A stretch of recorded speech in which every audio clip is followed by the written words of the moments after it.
Friends, आज हम बात कर रहे हैं टाटा मोटर्स की और साथ में हम बात करेंगे टाटा पावर की। टाटा मोटर्स से निकल कर आई ये बहुत बड़ी अपडेट। क्या है वो अपडेट और उसका क्या परिणाम हो सकता है टाटा मोटर के शेयर के ऊपर। जिस तरह से टाटा मोटर्स के निर्णय लिए जा रहे, वो निर्णय इस स्टॉक को बहुत आगे तक लेके जाने के लिए काफी है। तो लगातार बहुत सारे अच्छे निर्णय लिए गए टाटा मोटर की तरफ से, और जिस तरह से टाटा मोटर आगे अपने कारोबार को बढ़ा रही है, उससे लग रहा है कि ये कंपनी बहुत आगे तक जाएगी और इसके शेयर में हमें अप्रत्याशित तेजी देखने को मिलेगी। जिस तरह से पिछले दिनों इसने प्रदर्शन किया था, जब ये बड़ी गिरावट हुई थी और स्टॉक 60 के आसपास चला गया था, तब किसी को भरोसा नहीं था कि ये स्टॉक बहुत जल्द 350 तक चला जाएगा, और ये 60 का स्टॉक एक साल के अंदर ही 350 तक पहुंच गया था। उस समय बड़ी तेजी का वातावरण बना था, काफ़ी अच्छा लोगों को रिटर्न मिला। मैंने भी खरीदारी के लिए सलाह दी थी और हमारे शॉर्ट टर्म, मिड टर्म और लॉन्ग टर्म सारे टारगेट लोगों के अचीव हो गए थे। और अब यहाँ से फिर से एक नई संभावना बन चुकी है, स्टॉक तेजी से आगे दौड़ सकता है। और टाटा पावर लगातार अच्छा प्रदर्शन कर रहा है और काफ़ी दिन से ऊपर की तरफ ही अपने, लेकिन अब ये बहुत तेज़ी से ये भी आगे बढ़ सकता है, और इसके पीछे वजह है इसके बहुत सारे बिजनेस टाइप।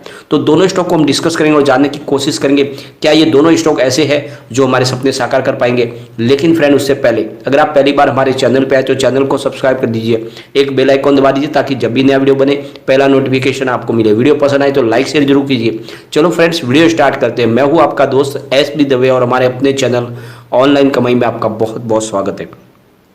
सबसे पहले टाटा मोटर के कारोबार को डिस्कस कर लेते हैं। स्टॉक ओपन हुआ 303 पर, हाई बनाई इसने 313 की और लो इसका 303 का ही है। स्टॉक आज पूरे दिन तेजी में रहा और अंत में 310 पर करीब 2.67% अप पर क्लोजिंग दिया। तो शानदार तेजी बनी है, करीब 3% के आसपास की तेजी है और काफ़ी दिन से अच्छा स्टॉक लगा, जबकि बाजार में आज कोई बड़ी तेजी नहीं थी। निफ्टी रेड में क्लोजिंग दी है, उसके बावजूद भी स्टॉक में मौजूदगी हमें देखने को मिली है। अगर हम इसके वॉल्यूम को एनालिस करें तो पिछले एक महीने पहले इसका 2 करोड़ का वॉल्यूम था, 1 वीक पहले 3 करोड़ का वॉल्यूम था, कल इसका 2 करोड़ का वॉल्यूम हुआ, आज इसका 3 करोड़ का वॉल्यूम हुआ। तो अच्छे वॉल्यूम के साथ में कामकाज हुआ, जो इसके लिए एक बहुत बड़ा पॉजिटिव सिग्नल है। 122 इसका 52 वीक का लो है और 360 इसका 52 वीक का हाई है, और फिलहाल स्टॉक बिल्कुल करेक्ट हो चुका है। टाटा मोटर की तरफ से एक बड़ी अपडेट निकल कर आ रही है। टाटा मोटर अपने कमर्शियल व्हीकल की प्राइस बढ़ाने जा रही है, और ये जो लागू होगी प्राइस, ये 1 अक्टूबर से होने वाली है। तो फिलहाल जिसको भी कमर्शियल व्हीकल खरीदना है तो वो अभी खरीद सकता है, क्योंकि 1 अक्टूबर से प्राइस हाइक होने वाली है। लेकिन जो सबसे बड़ी बात यह है कि जो आंकड़े हैं वो अलग अलग निकल के आ रहे हैं, मतलब जितने भी मीडिया उनके सबके आंकड़े अलग है। कहाँ पे 3% प्राइस हाइक की बात की जा रही है तो किसी में 4% की प्राइस हाइक की जा रही है, तो कहाँ पे 2% कहा जा रहा है। जो अलग अलग न्यूज एजेंसियां हैं उनकी तरफ से अलग अलग आंकड़े निकल के आ रहे हैं, 3%, 4% और 2% के। तो अभी तक बिल्कुल ये क्लियर नहीं है कि टाटा मोटर कितनी प्राइस हाइक करने वाली है, लेकिन उन टाटा मोटर की तरफ से कहा गया है कि हम प्राइस बढ़ाने जा रहे हैं, और उसके पीछे वजह बताइए। स्टील की जो प्राइस बढ़ चुकी है और दूसरे जो इनके और स्पेयर पार्ट्स है उनकी भी प्राइस बढ़ चुकी है, तो मजबूरी में इन्हें फैसला लेना पड़ा है प्राइस बढ़ाने का, क्योंकि अगर प्राइस नहीं बढ़ाएंगे तो फिर कंपनी को ज़्यादा लॉस हो सकता है। और ये समय कंपनी जब अच्छे से बिजनेस अपना आगे बढ़ा रही है तो ऐसा निर्णय वो लेंगे नहीं कि अपने बिजनेस को लॉस में आगे नहीं चला पाएंगे। तो ये बात तो फिक्स है कि प्राइस बढ़ेगी। फिलहाल कितनी बढ़ेगी, वैसे जो संभावना है कि अलग अलग वो मॉडल के हिसाब से प्राइस हाइक करने जा रहे हैं, हर मॉडल की सेम प्राइस उसी परसेंटेज में नहीं बढ़ाएंगे। और फ्रेंड्स, जो निर्णय है इसकी वजह से पॉजिटिव इफेक्ट पड़ेगा टाटा मोटर्स के बिजनेस पे, क्योंकि जो भी प्राइस बढ़ेगी तो उनके प्रॉफिट में भी बढ़ोतरी होगी। जो निर्णय बहुत अच्छा है और इसकी वजह से आज तेजी का वातावरण भी बना है। लेकिन सिर्फ यही बात नहीं है, टाटा मोटर में निवेश की सबसे बड़ी जो वजह है वो है पीएलआई स्कीम का फायदा।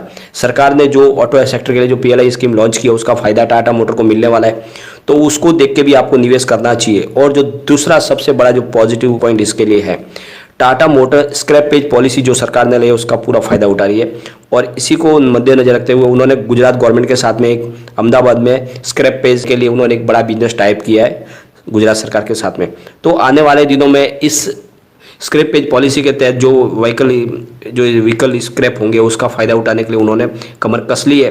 तो इस तरह से उनको बहुत सारे स्क्रैप के माध्यम से पार्ट्स कम प्राइस में मिलेंगे, तो फिर जो उनकी कॉस्टिंग है वो भी कम हो जाएगी, जो आगे जो मैन्युफैक्चरिंग होगी कार की, तो इससे बिजनेस में बहुत बढ़ोतरी की संभावना बनेगी। तो ये जो निर्णय लिए जा रहे हैं, ये निर्णय टाटा मोटर को बहुत आगे तक लेके जाएंगे। ऊपर से टाटा मोटर ने अपनी तरफ से ये अनाउंसमेंट भी कर दिया है कि बहुत जल्द वो, यानी आने वाले 2 से 3 साल में अपनी कंपनी को पूरी तरह से कर्ज मुक्त कर लेंगे। साथ में उनका जो JLR का बिजनेस है वो भी अच्छे से अब पटरी पे आ चुका है और वहाँ पे उन्होंने अब धीरे धीरे ईवी बिजनेस में एंट्री मारनी शुरू कर दी, यानी जितने भी उनके व्हीकल है वो ईवी कन्वर्ट करने वाले और पेट्रोल और डीजल के वर्जन वो धीरे धीरे बंद करने वाले।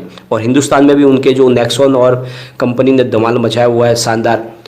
तो इस तरह से जो कंपनी है अपने ईवी बिजनेस में भी एंट्री कर चुकी है, जो आने वाले देश का भविष्य है। तो टाटा मोटर के शेयर में बहुत अच्छी तेजी बनेगी और ये स्टॉक कई गुना आगे बढ़ सकता है। तो निवेश का बहुत अच्छा जरिया बन रहा है। मैंने लगातार इसमें निवेश की सलाह दी है और लॉन्ग टर्म के नजरिए के साथ आप निवेश करें।